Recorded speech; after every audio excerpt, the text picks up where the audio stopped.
Hello, Aquarius. Welcome to your February soul session for the 1st to the 15th. I'm Marlo if you're new.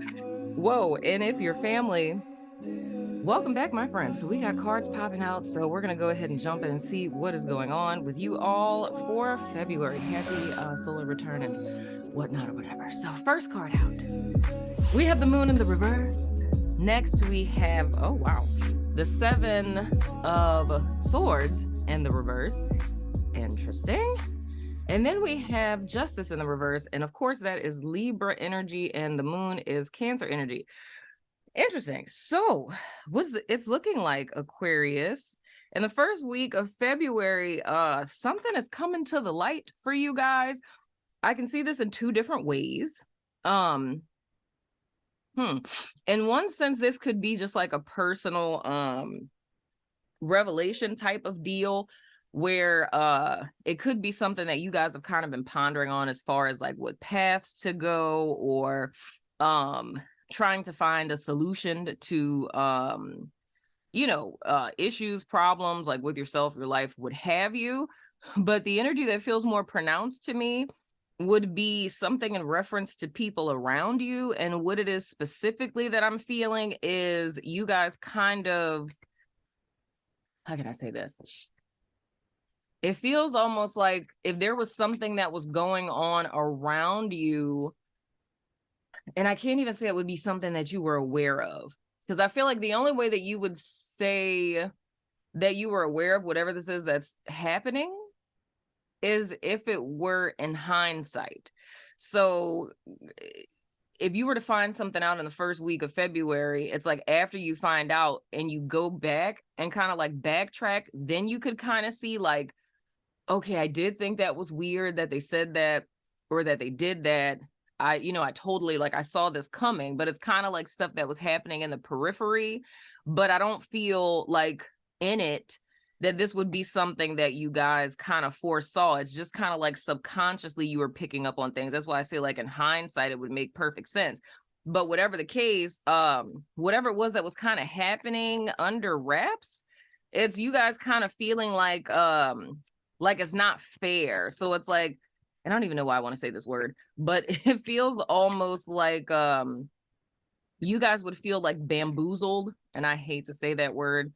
It's so corny, but it's like you would feel kind of bamboozled, It's like this happening, like it's like it's not fair. Like, how could they do that? So, and this is ironic because like the vibe I kind of feel from it, it feels kind of like a coup, if I could say it that way, because it doesn't really feel so much. I mean, of course, it could be personal in nature, but I really do feel like a work vibe. Like that's kind of like the energy signature I'm seeing, where if there was like a position that was open, and this is going to, infrastructure wise, this is going to be a lot, but it's like if there was a position that was open, like at your company, and this position could hire another position, it's kind of like 2 of your coworkers getting together to help one get the leadership position.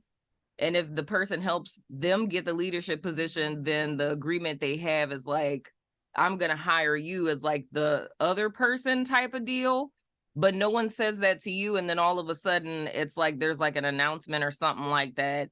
And you end up finding out like, how the heck did this happen? Kind of vibe. Like that's what that feels like to me. It feels very much like a coup, like something being planned behind the scenes type of deal. You know what I'm saying?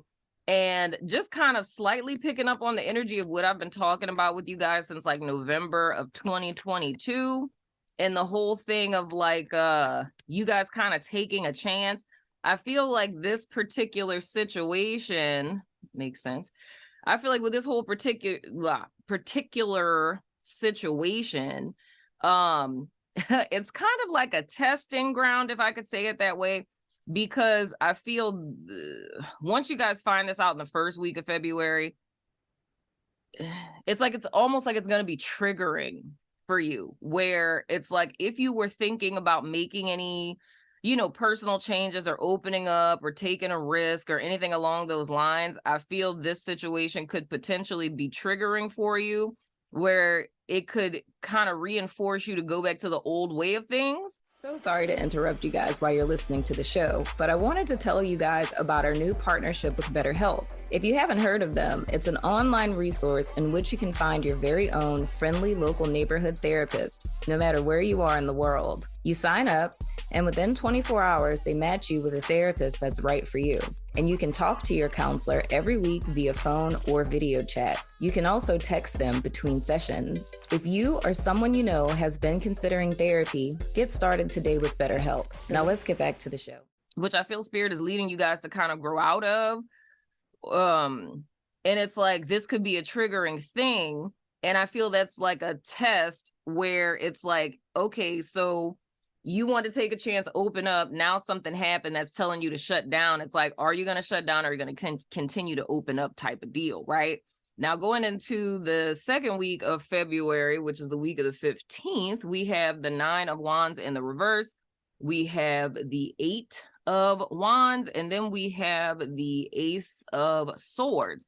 So very much like what I was telling you guys, it's like, I feel like this is a test with this 9 of Wands in the reverse. It's like you kind of have two ways to go with this. It's like kind of like what I was saying a few minutes ago, or seconds rather. It's kind of like you have the choice to dig your heels in your trauma, because of course 9 of Wands is my PTSD card. So it's like you can dig your heels in your trauma and say, yeah, I was going to open up, but screw that, it ain't happening, right? Or you can choose to come out of agreement with that, which is like being, I don't think, I know this is not possible. It's literally not possible to not get triggered. It's just a part of being human. But it's all about understanding your triggers and knowing that it's not other people that are triggering you. Don't even know why I need to do this little mental health like type of deal. But legit, it's like, it's understanding how to deal with your triggers. It's like triggers can't be turned off. It's not other people's fault. It's like triggers aren't even our fault, but it's just that when you're triggered, it's a statement that there's something that's happening underneath that, pain point. And there's some work that needs to be done to go a little deeper to unearth that. You know what I'm saying? But I feel with this, if you guys elect to not backstep and to not, get entrenched in, any more distrust or kind of backstepping on the path that, backstepping on the path that you guys, my finger, that hurt. Backstepping on the path that you guys have been intending to align with, I feel that then there's going to be movement forward and there's going to be clarity in reference to this, because I feel the first week it's going to look like, you know what I'm saying? Like you got screwed over, but even more so with this Ace of Swords here going into the 15th, it's like not even just looking back in hindsight being 2020. It's almost like you having the bigger picture of understanding, like, this had to happen this way because I think it's like an opportunity that this is going to open you up for. And this particular thing just wasn't for you in the first place. So I feel like in the first half of the month, it could feel hella unfair or like you got screwed. But I feel as the month kind of moves forward, you know what I'm saying? Like when we look at you guys mid-month, because y'all know the mid-months, because I don't do extendeds for these, like the mid-month is the extended. And all of those go up on all the platforms, the network, our sanctuary, and Patreon, Vimeo, all the things, right? So all of these are available on the membership platforms on the 15th of the month. But I feel by that time, it's like we're going to kind of see a development here to where even more so this is going to kind of make sense. But I just feel for the first half, you guys may feel a little jilted or just feel like, this isn't fair type of deal. And then, oh, wonderful. Yes. While this is happening, at the bottom of the deck, we have the 3 of Cups. It's a celebration, bitches. You know what I'm saying? So more so what I want to say with this, which is ironic, especially with this being you guys' birthday season. Like, I feel whatever this is, because I never like giving messages like this when it's people's birthday season, but I feel like there's a reason for that. It's like, whatever this is that's transpiring, Aquarius, whether this is like, big fish or if it's little fish, like meaning like it's super serious or not, don't allow it to steal your joy of celebrating your birthday, this being your solar return, or any, goals or dreams or intentions, whatever it is that you wanted to draw into your life. In this particular, time frame, don't allow this to get to you. And I would even go as far as to say, because the Leo full moon is like on the 5th of February, if I'm not mistaken. If this is something that happens, which it probably will, because we're talking about the first week, but if this is something that kind of like comes to you latter part of January, early part of February, my best advice would be to let that be something you release under the full moon. Because seeing the 3 of Cups here, and I usually don't see it like that, you know what I'm saying? I really feel that it's about you guys being on one accord with yourself and not allowing like an external situation or what other people are doing to steal your joy. So I feel like why all of this is happening is teaching Aquarius that despite whatever is happening outside of you, if you're focusing on keeping yourself in alignment and your personal joy, it's like you kind of become more resilient, because everything it is that's happening in life, it's always going to be a consistent, pattern of ups and downs. It's not always going to be idyllic. It's not always going to be perfect. It's not always going to be wonderful, but your inner state can be, you know what I'm saying? But anywho, that's been your soul session for the first half of February. Let me know what you think in the comments. And as always, I love your freaking face, and I will see you guys sooner than later, my friends.